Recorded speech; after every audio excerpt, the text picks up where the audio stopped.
Alright, Shalom. All praise to Yahweh Shem Shah, double honor to the apostles of JMS. My name is Amnava Allah, coming at you with the video. And this video, I'm going to be focusing on the book of Isaiah, the 25th chapter, and the 7th verse. And I'm just going to get right into it. Isaiah chapter 25, verse 7. And he will destroy in this mountain the face of the covering cast over all people. Right, he will destroy in this mountain. Now in the Bible, if you're familiar with the scriptures, which the word familiar means to be acquainted. If you're acquainted with the scriptures, you'll understand that the word mountain can refer to actual mountains or can refer to governments. In this particular sense, the word mountain is referencing government. So it's like he would destroy this government in the case of the covering cast over all people. So in this particular government, the Most High is going to destroy something in it. And what is he going to destroy? The face of the covering cast over all people. A covering that's cast over someone. What does a covering do? It shields you, or it covers you. It blinds you. That's why it's called a covering. So it said, he will destroy in this mountain the face of the covering cast over all people. And that mountain in today's time is talking about America, which can reference many different kingdoms. It can reference ancient Babylon. It can reference ancient Greece. It can reference to ancient Rome. And in modern time, it's referencing America. So it says, and he will destroy in this mountain the face of the covering cast over all people. Now, what is the covering that's cast over all people? And it says the face of the covering cast over all people. The face is your identity. So it's an identity crisis going on, if you will. And that's covering over all people. Okay? That's the covering that's cast over all people. And what's that talking about, to be more specific? It's the covering of your identity. The covering of who you are as a person, as a people, as a nation. And in this particular aspect is representing the nation of Israel. Because the children of Israel are blind to the knowledge of who they are. The children of Israel going around calling themselves so-called Negroes, Latinos, West Indians, Dominicans, Mexicans, so on and so forth. When who they really are the 12 tribes of the nation of Israel. Judah, Benjamin, Levi, Ephraim, Simeon, Manasseh, Gad, Reuben, Zebulun, Naphtali, Asher, Issachar. Well, how about I name it tribe more than once? Judah, Benjamin, Levi, Ephraim, Simeon, Manasseh, Asher, Zebulun, Naphtali, Gad, Reuben, and Issachar. I wanted to say it a second time just in case I made a mistake and mentioned one of the tribes twice. But those are the 12 tribes of the nation of Israel. And they're blinded to the knowledge of who they are. So the Heavenly Father have to destroy in this mountain the face of the covering that's cast over all people. Why? Because it's not just the children of Israel, but it's the other nations as well. Because the so-called white man is Esau in the Bible. And as we know, pursuant to the book of Genesis 36:1, Esau is Edom. So Esau brought forth the nation of Edom, which today is known as Caucasians. Ham, or Ham, brought forth the different African tribes. Okay? And so on and so forth. But in Ishmael, the so-called Arabs. But throughout the course of time, their names will change. And their identities have been hidden. That's why when you read the scriptures, it mentions various different nations, but many people don't know who they really are. Don't know who the people in the Bible represent. Because we live in a day and age where those particular identities have been covered. So I read it from top again. Isaiah 25:7. He will destroy in this mountain the face of the covering cast over all people, and the veil that is spread over all nations. So it's a veil that is spread over all people. It's a covering that's cast over all people, and it's a veil that is spread over all nations. Okay? So it's not just the children of Israel, but it's the other nations as well that's going through this. Next scripture. Let me X this out. This is Job 9:24. The earth is given into the hand of the wicked. That word there for hand is yad in the Hebrew, meaning power. I'm not going to click on it because I'm on my phone and freeze. As you can see, the screen is moving kind of slow just now. And if it freezes, I got to open up all of these tabs again and start refilming. Job 9:24, the earth is given to the hand of the wicked, the earth is given to the yad of the wicked, or the power of the wicked. So who is ruling the earth? The wicked. But who has the power over the earth? The nation of Edom, Esau, the so-called white man. Okay, they're the ones that have power over this earth. They control the IMF, the International Monetary Fund. They control UNESCO, the UN, the EU, NATO. They control the Federal Reserve. They're the ones that have this power. So the earth is given to the hand of the wicked. He covereth the faces of the judges thereof. Who are the judges? Beginning with the Heavenly Father, Yahweh, His Son, Yahweh Shai, the angels, and the children of Israel. He's covering their faces. He's covering their true identity. That's what God believes the one who calls Christ, that's the white men, which they're so-called black men, as well as the angels and the children of Israel, better shades of the so-called Negroes, West Indians, Haitians, Puerto Ricans, Dominicans, Cubans, people from Guatemala, Panama, Colombia, Uruguay, Argentina, and Chile, you so-called North American Indians, Seminole Indians, and Mexicans. Those are the tribes of Israel. Okay? And their faces have been covered. That's why they call themselves by the very names that I just mentioned, so-called Negroes, so on and so forth. The earth is given to the hand of the wicked. He covered the faces of the judges thereof. If not, we know this. So, if it is the wicked, then where is this person? Who is this person? It's a rhetorical question. It's a question that's not necessarily needed to be answered, but a question that's asked to convey a point. Like if I say, "What are you, stupid?" That is, I'm not asking you to answer me, "Are you stupid or not?" I don't expect you to say yes or no. I'm trying to convey a certain meaning, and I will ask you that question based upon an action that you've done. That will make me say, "What are you, stupid?" So based upon Esau covering the faces of the judges thereof, a rhetorical question is being asked. If it's not him, who is he? Because obviously, based upon his actions, he's the one that is speaking and is talking about the wicked, which is Esau. Okay? Now I want to go into this real quick. This is Josephus. This is Flavius Josephus of the Antiquities of the Jews, book 1. I'm going to jump down to chapter 5. Okay? Jump down chapter 5.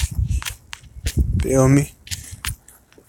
Okay, chapter 5 says, after what manner the posterity of Noah sent out colonies and inhabited the whole earth. Talking about Noah's 3 sons, Ham, Shem, and Japheth, who repeopled the earth in the book of Genesis, the 10th chapter. After this, they were dispersed abroad on account of their languages and went out by colonies everywhere. And each colony took possession of that land which they light upon. So different lands were administered. This goes back to the book of Deuteronomy 32 and 8 and 9. And each colony took possession of that land which they light upon, and unto which the Most High led them, so that the whole continent was filled with them, both the inland and the maritime countries. There were some also who passed over the sea in ships and inhabited the islands. And some of these nations do still retain the denominations which were given them by their first founders. Because you got some people that's still in those lands. The Arabs are still in the land of Arabia, and various nations people are still living in the land that they originated from thousands of years ago, right? But some have lost them also, and some have only admitted certain changes in them, that they might be the more intelligible to the inhabitants. And this also goes into their identities as well. And they were the Greeks who became the authors of such mutations. So the Greeks became the authors of such mutations. What mutations? The reason why people had lost their denominations that was given them by their first fathers. See? It says, and some of those nations do still retain the denomination which were given them by their first founders, but some have lost them also, and some have only admitted certain changes in them, that they might be more intelligible to the inhabitants. And they were the Greeks who became the author of such mutations, such changes. So the Greeks were authors of these mutations. The Greeks were authors of these changes, changing the names of lands. Okay? If I'm not mistaken, I believe Alexandria, Egypt was once called Heliopolis, if I'm not mistaken. Don't quote me on that. As a matter of fact, I might look it up right after this. Okay?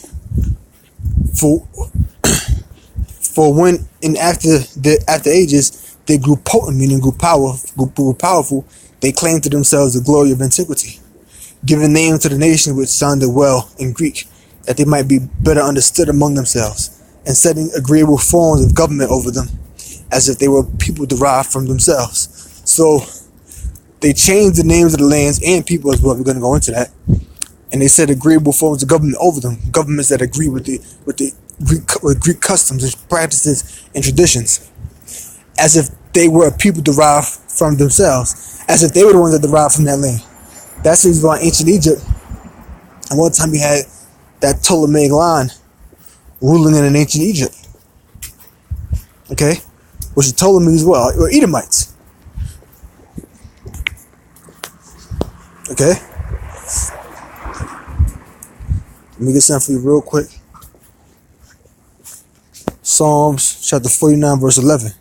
It says, the inward thought is that the houses shall continue forever. As Esau thinks.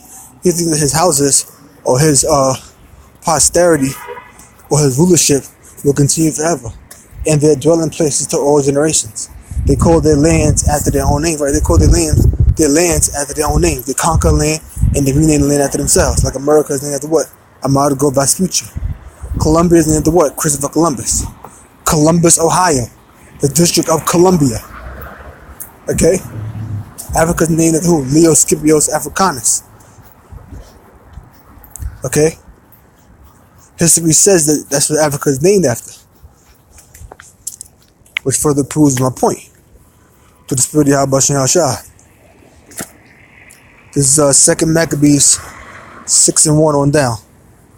It says, not long after this, the king sent an old man of Athens to compel the Jews to depart from the laws of their fathers, and not to live after the laws of the Most High, and to pollute also the temple in Jerusalem, and to call the temple of Jupiter Olympius. See that?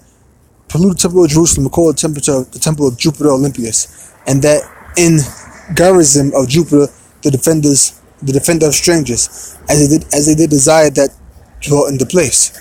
The coming in of, see, they said agreeable government. The coming in of this mischief was sore and grievous to the people, for the temple was filled with riot and reveling by the Gentiles who dallied with harlots and had to do with women within the circuit of the holy places, and besides that brought in things that were not lawful. The altar was filled with profane things which the Lord forbiddeth.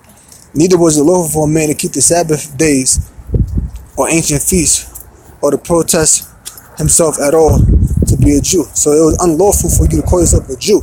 It was not only lawful for you to keep the Sabbath days and ancient fasts, I said feast, I believe. It says fast there. Or to profess himself at all to be a Jew. So you couldn't keep the Day of Atonement. You couldn't keep the Sabbath. And you couldn't even call yourself a Jew. Okay? That's the face of the covering that's cast over all nations. Alright?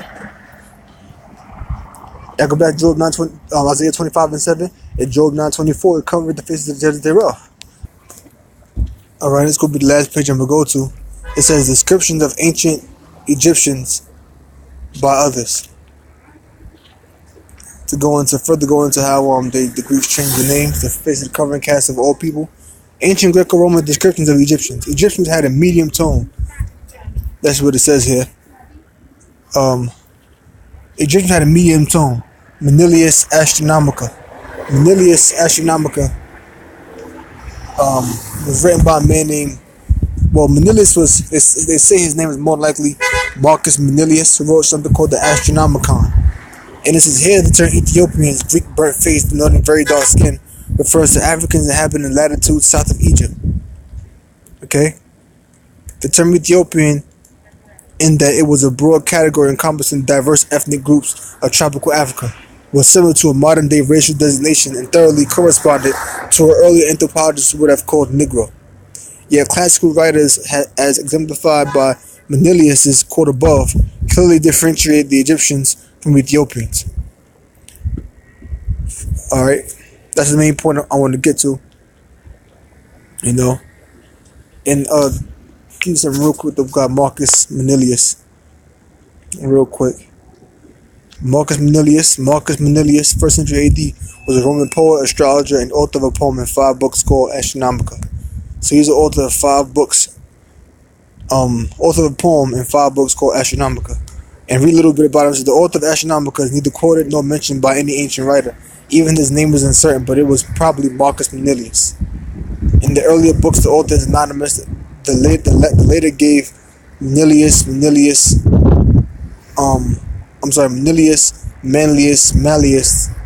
That was a name that this was later gave. In earlier books, the author is anonymous. The latter gave Manilius, Manlius, or Malleus. So with that, all of you learn something, I'm going to say Shalom.